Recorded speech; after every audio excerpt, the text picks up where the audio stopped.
(5장 15항) 이 교리를 사탄은 증오하고 교회는 사랑함.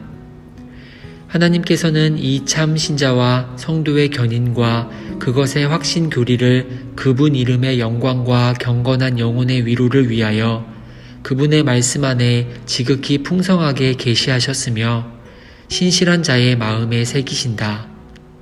사탄은 이것을 혐오하고 세상은 비웃으며 무지한 자와 위선자는 오용하고 오류의 영들은 공격한다.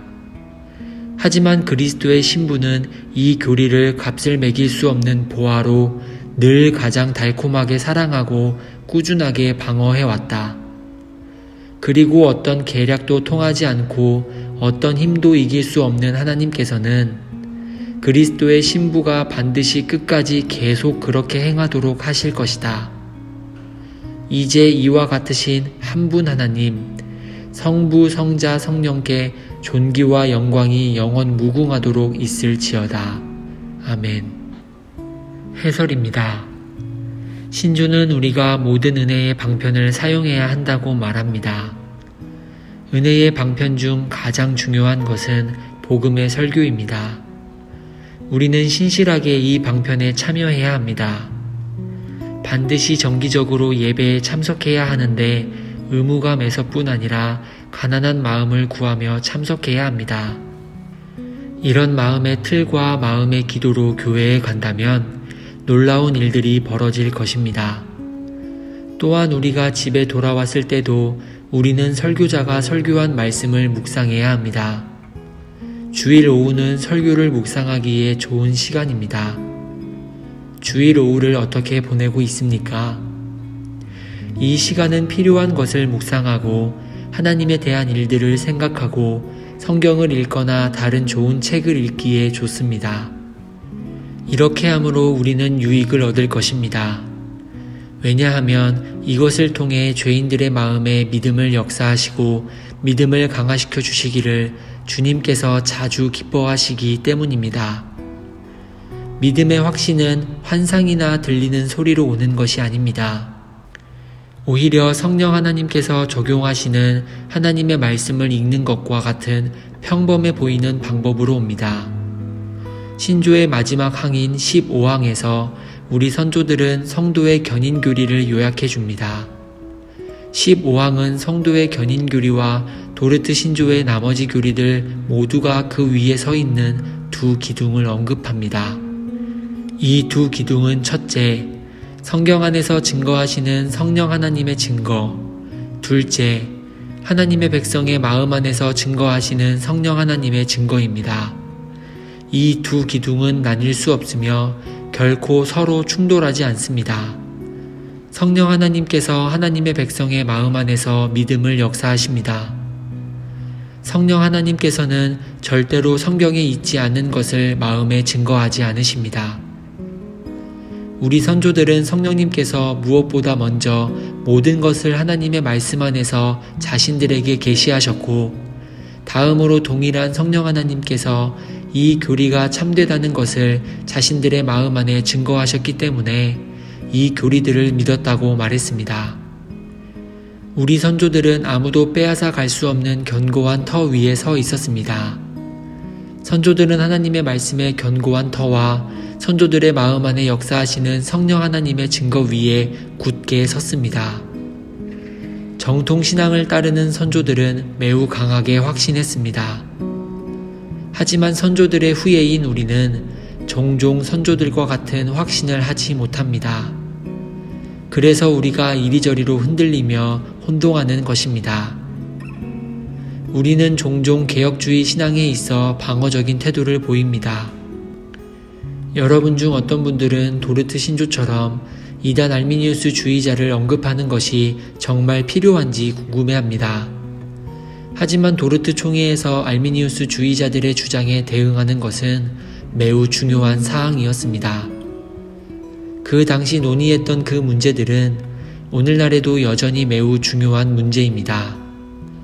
영혼의 구원과 영원한 운명에 대한 문제이기 때문입니다. 우리 선조들은 구원의 확신 교리를 매우 강하게 확신했습니다. 선조들은 그 반대파에게 이런 식으로 말할 용기가 있었습니다. 너희는 틀렸고 우리가 옳다. 우리가 너희보다 많이 배워서가 아니라 하나님께서 이렇게 말씀하셨기 때문이다. 도르트 신조의 내용은 살아계신 하나님의 말씀을 따른 진리였고 진리며 앞으로도 진리라는 것이 우리 선조들의 확신이었습니다. 이단 알미니우스 주의자들과 도르트 총회 이후 다른 사람들이 구원과 견인의 확신 교리를 반대했을 때 우리 개혁주의 선조들은 놀라지 않았습니다. 우리 또한 전혀 놀라지 말아야 합니다. 육신의 생각은 성도의 견인 교리와 그 교리의 확실함을 이해할 수 없습니다. 이 교리는 육에 속한 사람의 이해를 완전히 넘어섭니다. 이것은 우리 죄악된 사람들, 유한한 사람의 생각이 이해할 수 없는 교리입니다.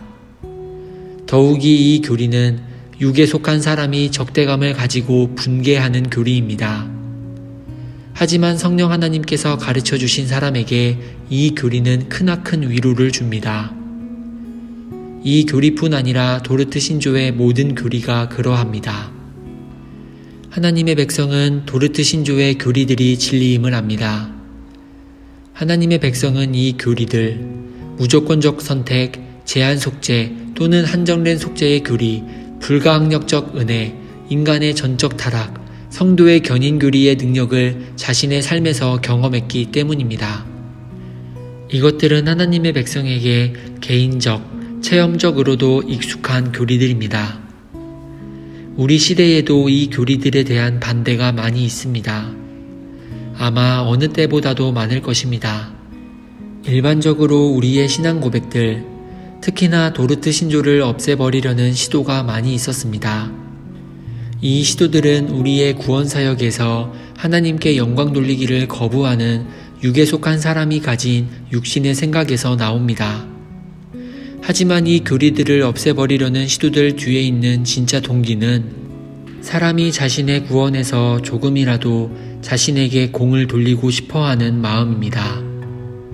육신의 생각은 하나님께 모든 영광을 돌리기를 원하지 않습니다.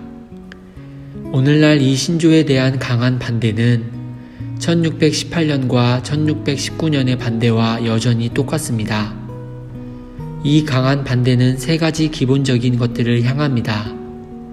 첫째로 하나님의 절대 주권, 둘째로 죄의 극단적인 본질, 즉 인간이 전적으로 타락함, 셋째로 구원의 모든 것에 적용되는 은혜로서의 특성입니다. 도르트 신조는 전부 이 세 가지 주제에 대한 것입니다.